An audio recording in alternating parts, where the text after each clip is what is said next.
তো নমস্কার বন্ধুরা, সবাই কেমন আছেন? আশা করছি প্রত্যেকেই সব ভালো আছেন। ঠিক আছে। আজকের ভিডিওতে আমরা বিহেভিয়ার স্কিল নিয়ে কথা বলবো। এই বিহেভিয়ার মানে কি? এই বিহেভিয়ার ওয়ার্ডটা আমরা ছোটবেলার থেকে শুনে এসেছি, কিন্তু এই বিহেভিয়ার মানে কি? এই বিহেভিয়ার মানে হচ্ছে তোমার আচরণ বা ব্যবহার। তোমার আচরণ বা ব্যবহার কিরকম? মানে তুমি ছাড়া তোমার সারাউন্ডিং, এই এনভায়রনমেন্টে প্রতিটা জিনিসের সাথে তুমি কিরকম ব্যবহার করছো, তাদের সাথে কিভাবে ইন্টারেক্ট করছো বা কোনো কিছু ডিল করছো, তাদের সাথে কিভাবে ম্যানেজ করছো, এটাই হচ্ছে তোমার বিহেভিয়ার স্কিল। এই বিহেভিয়ার স্কিলের মধ্যে ৬টা পার্টস আছে, যেই ৬টা পার্টসই আমাদের ভীষণ ভীষণ গুরুত্বপূর্ণ। ঠিক আছে। কি কি সেই ৬টা পার্টস? ১ নম্বর হচ্ছে কমিউনিকেশন স্কিল। এই কমিউনিকেশন স্কিল মানে কি? অনেকেই এই কমিউনিকেশন স্কিলটাকে, ইংরেজি ভাষা শেখাটাকেই কমিউনিকেশন স্কিল বলে, কিন্তু এমনটা নয়। কমিউনিকেশন স্কিল মানে হচ্ছে যোগাযোগ ব্যবস্থা, মানে তোমার থটস, তোমার চিন্তা ভাবনা, তোমার ফিলিংস, তোমার ইমোশন, ঠিক আছে, একটা অন্য ব্যক্তির কাছে পৌঁছে দেওয়াকে কমিউনিকেশন বলে। সেটা যে কোনো ভাষায় হতে পারে, যোগাযোগ ডিভাইসের মধ্যে হতে পারে, সেটা যে কোনো ভাষা, বাংলা, হিন্দি, ইংরাজি, উর্দু, যে কোনো ভাষায় সেটা হতে পারে। এটা হচ্ছে আমাদের কমিউনিকেশন স্কিল। তো এই কমিউনিকেশন স্কিল শুধু শুনলেই হবে না আর জানলেই হবে না, এটা প্র্যাকটিস করতে হবে। প্র্যাকটিস করার জন্য এটা কি করতে হবে জানো? আয়নার সামনে প্রতিদিন ০.৫ ঘন্টা প্র্যাকটিস করতে হবে। তুমি দর্শকদের সামনে কি বলতে চাও, ঠিক আছে, বা অন্য কোনো মানুষের সামনে, কিছু মানুষজনের সামনে, ৫ জন বা ১০ জনের সামনে তুমি কিভাবে কথা বলতে চাও, সেটা তোমাকে প্র্যাকটিস করতে হবে, তবেই তোমার কমিউনিকেশন স্কিলটা ইমপ্রুভমেন্ট হবে। ২ নম্বর হচ্ছে সেলফ ইমপ্রুভমেন্ট। সেলফ ইমপ্রুভমেন্ট মানে কি? সেলফ ইমপ্রুভমেন্ট মানে আমরা অনেক সময়, ঠিক আছে, নিজেই কিছু শিখি। ওই নিজেই কিছু শেখাকে সেলফ ইমপ্রুভমেন্ট বলে। ঠিক আছে। দেখো, সেলফ ইমপ্রুভমেন্ট মানে হচ্ছে যেটা তুমি জানো সেটাকে মেনটেন করা, আর যেটা তুমি জানো না সেটা প্র্যাকটিসের মাধ্যমে তোমার স্ট্রেংথের জায়গায় নিয়ে যাও। ধরো তুমি ইংলিশ স্পিকিং ভালো পারো, কিন্তু ২-৩ মাস হয়ে গেল তুমি আর প্র্যাকটিস করছো না, তুমি আর প্র্যাকটিসের মধ্যে নাই, তাহলে কি তোমার ইংলিশ স্পিকিংটা ভালো থাকবে? অবশ্যই থাকবে না।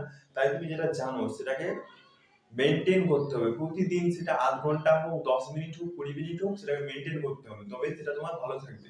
২ নম্বর কি? তুমি যেটা জানো না, ধরো তুমি এমএস ওয়ার্ড জানো না, তো এমএস ওয়ার্ড তোমাকে প্রতিদিন প্র্যাকটিস করতে হবে, প্র্যাকটিস করে তোমার সেটাকে স্ট্রেংথের জায়গায় নিয়ে যেতে হবে। তো সেলফ ইমপ্রুভমেন্ট মানে এটাই যে যেটা তুমি জানো সেটাকে মেনটেন করা, আর যেটা তুমি জানো না সেটা প্র্যাকটিসের মাধ্যমে তোমার স্ট্রেংথের জায়গায় নিয়ে যাওয়া। ৩ নম্বর হচ্ছে টাইম ম্যানেজমেন্ট। এই টাইম ম্যানেজমেন্ট আমাদের এই 21st সেঞ্চুরিতে very very important. Time management তুমি যদি করতে না পারো, তাহলে তুমি কোনো কাজ টাইমে করতে পারবে না। ঠিক আছে। তাহলে টাইম ম্যানেজমেন্ট কি? টাইম ম্যানেজমেন্ট একটা স্কিলস। সত্যি কথা বলতে টাইমকে কেউ কোনোদিন ম্যানেজ করতে পারে না। টাইম কখনো কারো হাত ধরে চলে না। টাইম তার নিজের মতো করে চলে। আমরা কিছুই করতে পারবো না টাইমের সাথে। আমরা কি করতে পারি? আমাদের যে দৈনন্দিন কাজগুলো আছে না, সেগুলো ম্যানেজ করতে পারি। মানে তোমাকে কি করতে হবে জানো? তোমাকে একটা টু ডু লিস্ট বানাতে হবে প্রতিদিন রাত্রেবেলা, যে আগামীকাল আমি কি কি কাজ করবো, তো একটা লিস্ট বানাতে হবে। এবং তুমি যদি টাইম ম্যানেজমেন্টে মাস্টার হও, তুমি এবার এই টাইম ম্যানেজমেন্টে মাস্টার তুমি কখন হবে? যখন তুমি টাইমে সব কাজ করতে পারবে, তখন তুমি টাইম ম্যানেজমেন্টে এক্সপার্ট হয়ে যাবে, মাস্টার হবে। ঠিক আছে। তাই টাইম ম্যানেজমেন্ট স্কিলটা আমাদের এই 21st সেঞ্চুরিতে ভেরি ভেরি ইম্পর্টেন্ট। ঠিক আছে। ৪ নম্বর হচ্ছে কনফ্লিক্ট রিসলিউশন। এই কনফ্লিক্ট রিসলিউশন মানে কি? কনফ্লিক্ট মানে হচ্ছে মতবিরোধ। যখন দুটো মানুষ তাদের মত নিয়ে একমত হতে পারছে না, তখন তাদের মধ্যে কোনো কিছু নিয়ে ফাইট হচ্ছে বা যুদ্ধ হচ্ছে, তখন একটা কনফ্লিক্ট তৈরি হয়, তখন আমরা সেটাকে যেভাবে ম্যানেজ করি বা সলভ করি, তখন সেটাকে কনফ্লিক্ট রিসলিউশন বলে। একটা উদাহরণ দিচ্ছি। যেমন দুটো বন্ধু একটা খেলনা নিয়ে ঝগড়া করছে। কনফ্লিক্ট রিসলিউশন হলো তাদের মধ্যে ঝগড়া আম বা গন্ডগোল না করে আলোচনা করে ঠিক করবে কে কখন ওই খেলনাটা নিয়ে খেলবে। এটাই হচ্ছে কনফ্লিক্ট রিসলিউশন। ৫ নম্বর হচ্ছে ডিসিশন মেকিং। দেখো বন্ধু, সিদ্ধান্ত আমাদের প্রতিদিন প্রতিটা মুহূর্তে নিতে হয়। ছোট বড় সব ধরনের সিদ্ধান্ত নিতে হয়। ট্রেন লেট হয়ে গেছে, উঠবো কি উঠবো না? লেট হয়ে গেছে, হেঁটে যাবো নাকি কারো গাড়িতে যাবো? এবারে আমরা এই সিদ্ধান্ত কিভাবে নিই? আমাদের ব্রেনে যে ডেটাগুলো আছে, সেই ডেটাগুলো বেস করে আমরা সিদ্ধান্ত নিয়ে থাকি।